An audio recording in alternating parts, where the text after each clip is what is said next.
महिला आरक्षण बिल 2023 में पारित हो चुका है। इसमें सिर्फ और सिर्फ राजनीतिक स्वार्थ है भारतीय जनता पार्टी का। भारतीय जनता पार्टी की सरकार नारियों के आड़ में परिसीमन के प्रयास से सत्ता पर रहने का प्रयास कर रही है। ये भारतीय जनता पार्टी की सरकार है जो स्वार्थ के लिए कुछ भी कर सकता है। देश को गुमराह करने की बात लगातार 3 कार्यकाल से केंद्र की भारतीय जनता पार्टी की सरकार कर रही है। भारत देश के अंदर जहां वोट बैंक की राजनीति की बात आती है, नारी सशक्तिकरण जो है, मनसा जो है वो जागृत होती है। लेकिन 2023 में पूर्व में महिला आरक्षण बिल तय हो चुका है, पास हो चुका है दोनों सदनों में इस चीज को, तो आप लागू क्यों नहीं करते? ये सरकार सिर्फ मुखावटे की सरकार है, भारतीय जनता पार्टी की सरकार। महिलाओं के साथ में दिन प्रतिदिन अत्याचार, अनाचार, दुराचार बढ़ते जा रहे हैं, लेकिन ये सरकार सिर्फ ढोंग दिखावे की राजनीति करती है। कांग्रेस पार्टी और विपक्षी दलों ने महिला आरक्षण का विरोध किया है, जबकि यह सरासर गलत बात है। 16 अप्रैल 2026 को भारतीय जनता पार्टी विशेष सत्र बुलाकर परिसीमन बिल को पास कराना चाहती थी, जबकि महिला आरक्षण बिल 128वां संविधान संशोधन 2023 संसद के दोनों सदनों में पास हो चुका है। देश की राष्ट्रपति द्रौपदी मुर्मू जी उसमें दस्तखत कर चुकी है और यह एक कानून भी बन चुका है। 28 सितंबर 2023 को महिला आरक्षण बिल पे दस्तखत राष्ट्रपति जी ने कर दिया है। कांग्रेस पार्टी इसका विरोध कर रही है, जबकि कांग्रेस पार्टी लगातार महिला आरक्षण का समर्थन कर रही है, बिना किसी भी प्रकार के उसमें भेदभाव ना करके हमेशा से कांग्रेस पार्टी उसके समर्थन में रही है। ये भारतीय जनता पार्टी की एक मंशा रही है कि जो 16 अप्रैल 2026 को एक विशेष सत्र बुलाया गया था, जिसमें महिला आरक्षण को सामने करके अपने राजनीतिक स्वार्थ के लिए भारतीय जनता पार्टी 131वां संविधान संशोधन अधिनियम के तहत परिसीमन बिल संशोधन और केंद्र शासित प्रदेश कानून संशोधन बिल को पारित कराना चाहती थी, न कि महिला आरक्षण बिल। महिला आरक्षण 2023 में पारित हो चुका है। इसमें सिर्फ और सिर्फ राजनीतिक स्वार्थ है भारतीय जनता पार्टी का। भारतीय जनता पार्टी 2011 की जनगणना को आधार बनाकर परिसीमन करना चाह रही है। क्यों? जबकि 2026-27 में जनगणना प्रारंभ हो चुकी है और यही केंद्र में बैठी भारतीय जनता पार्टी की सरकार जाति जनगणना की बात भी कही है, तो नए आंकड़ों के साथ परिसीमन किया जाए ताकि इसमें उनको अधिक से अधिक फायदा मिले, जिसका कांग्रेस पार्टी ने और सारे विपक्षी दलों ने विरोध किया है और इस जो बिल था इसको गिराया है, ना कि महिला आरक्षण बिल को।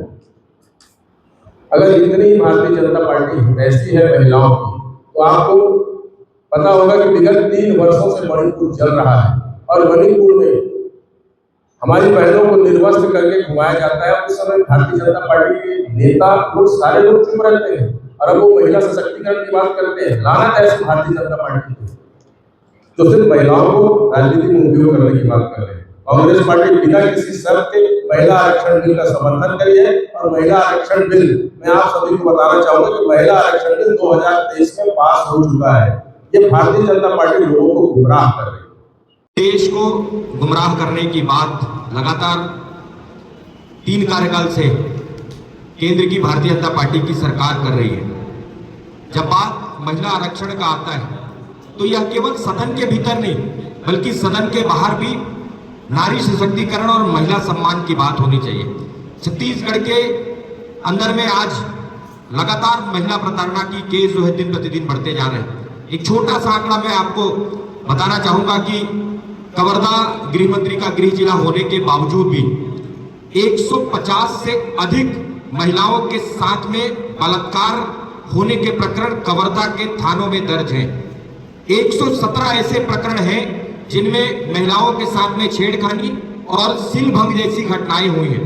हम देख रहे हैं कि लगातार महिला सशक्तिकरण की बात करने वाले लोग के चोरी करके सिर्फ और सिर्फ दिखावा करते हैं और भारत देश के अंदर जहां वोट बैंक की राजनीति की बात आती है, केवल उस जगह पर भारतीय जनता पार्टी की सरकार की नारी सशक्तिकरण जो है मनसा जो है वो जागृत होती है। लेकिन स्पष्ट बात यह है कि जब 2023 में पूर्व में महिला आरक्षण बिल तय हो चुका है, पास हो चुका है दोनों सदनों में इस चीज को, तो आप लागू क्यों नहीं करते?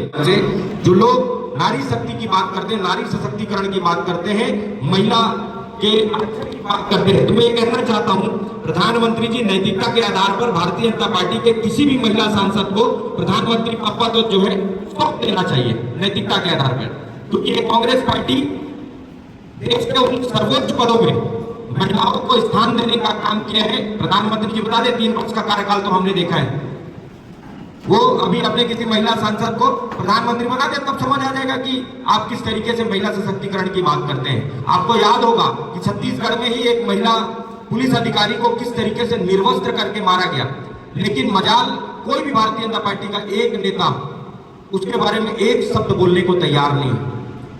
क्यों? ये सरकार सिर्फ मुखावटे की सरकार है, भारतीय जनता पार्टी की सरकार। महिलाओं के साथ में दिन प्रतिदिन अत्याचार, अनाचार, दुराचार बढ़ते जा रहे हैं, लेकिन ये सरकार सिर्फ ढोंग दिखावे की राजनीति करती है, आरोप और प्रत्यारोप की राजनीति करती है। सत्ता में बैठने के बाद इस तरीके से सत्ता से विमुख होने का यह डर स्पष्ट रूप से दिखाई देता है। प्रदेश कांग्रेस कमेटी और पूरे देश में ये बात हो रही है कि नारी बंधन अधिनियम, भारतीय जनता पार्टी कह रही है कि कांग्रेस इसको समर्थन दे, विपक्षी दलों ने इसका समर्थन नहीं किया। आज मैं आप सबके माध्यम से ये कहना चाहूंगी कि भारतीय जनता पार्टी की सरकार नारियों के आड़ में परिसीमन के प्रयास से सत्ता पर रहने का प्रयास कर रही है। ये भारतीय जनता पार्टी की सरकार है जो स्वार्थ के लिए कुछ भी कर सकता है। आज कांग्रेस पार्टी नारियों के साथ खड़ी है। कल के उद्बोधन में आपने सुना है प्रधानमंत्री जी कह रहे हैं कि नारी का ये अपमान कभी नहीं हुए। आपके माध्यम से मैं कहूंगी कि जी हाँ प्रधानमंत्री जी, कि हम नारी ये अपमान कभी नहीं हुए। जो प्रधानमंत्री देश के हित के बजाय अपनी राजनीति करता है, वो ऐसी पार्टी का मुखिया है जो पदाधिकारियों को संरक्षण देता है, सम्मान देने का काम करता है। मणिपुर में जब निवास होकर पूरी नारियों को घुमाया, तब भी भारतीय जनता पार्टी की सरकार चुप्पी साधी बैठी रही। हम आपकी बात कर रहे हैं, अगर प्रधानमंत्री देश के हित में काम कर रहे हैं, नारियों के हित में काम कर रहे हैं, वो सितंबर 2023 में जो नियम पारित हुआ उसको आज लागू करे और अभी लागू करे, तब हम सब कह सकते हैं वो नारी के लिए कार्य कर रहे हैं। अन्यथा उनकी पूरी बात बेबुनियाद है। बंगाल में चुनाव चल रहा है, चुनाव के बाद में इस तरह की राजनीति करना बहुत ही गलत है। और ये ऐसे मुद्दे हैं जो पूरे देश को भेज रहा है, देश को बर्बादी की कगार पर ले रहा है और बातों में सभ्यता भूल गया है। वो अपनी बातों में राजनीतिक दल की मुखिया को विधवा करके पुकार रहा है। जब मन लगता है तब नारियों को खिलवाड़ समझ के खेलने का काम कर रहे हैं प्रधानमंत्री। हम अब सबके माध्यम से ये कह रहे हैं कि अगर उनकी ताकत है तो ये राजनीति बंद करें और 2023 का जो अधिनियम है उसको लागू करें। उसके लिए कांग्रेस पार्टी, पूरा देश, पूरे हमारे देश के विपक्षी दल सभी उनके साथ खड़े हैं। सभी पार्टी नारी के साथ है और नारी की इस अधिनियम बिल के खिलाफ नहीं है। वो नारी के लिए सच्चे अधिकार चाहते हैं, क्योंकि ये कांग्रेस पार्टी की देन है जो पूरी सर्वसम्मति से इसको पारित किया गया था राज्यसभा लोकसभा में। अब आज हिम्मत है तो प्रधानमंत्री जी इस बिल को बिना कोई आड़ लिए, बिना कोई राजनीति करे, ये अधिनियम को लागू करें। आरक्षण को लेकर भाजपा राजनीति कर रही है तो ये उनकी भावनाओं को दर्शाता है।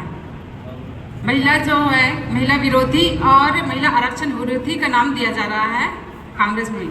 हमें गर्व है कि हम उस कांग्रेस के पार्टी के सदस्य हैं जिन्होंने महिला सशक्तिकरण से हमेशा काम किया है और उनके लिए केवल बातों से नहीं, नियमों से, कानूनों से, संविधान में हमें अधिकार देके हमें सशक्त बनाने का काम किया है। मेरी मोदी सरकार से कुछ प्रश्न हैं इस महिला आरक्षण को लेकर। क्या वास्तव में भाजपा सरकार महिलाओं को आरक्षण देना चाहती है? क्या उनकी नीयत साफ है? यदि आरक्षण वास्तव में देना चाहती है तो लोकसभा की मौजूदा सीट है 543, उस सीट पर क्यों नहीं दे रही है जब ऑलरेडी इसमें कानून बन चुका है 2023 में।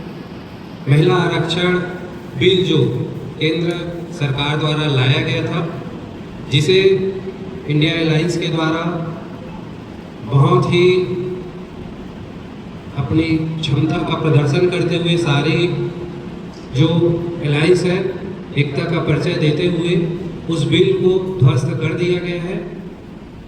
उस बिल के ध्वस्त होने के बाद मोदी जी और मोदी सरकार दोनों की पोल खुल चुकी है। आज से 12 वर्ष पहले जब मोदी जी बोलते थे तो लोग उनकी बातों को सुनते थे, परंतु आज परिस्थितियां बदल चुकी है। हमारे भारत देश की जनता जागरूक हो चुकी है। लोगों को अब पता चल गया है कि मोदी जी और भाजपा के लोग सिर्फ झूठे और जुमले वादों से चलने वाले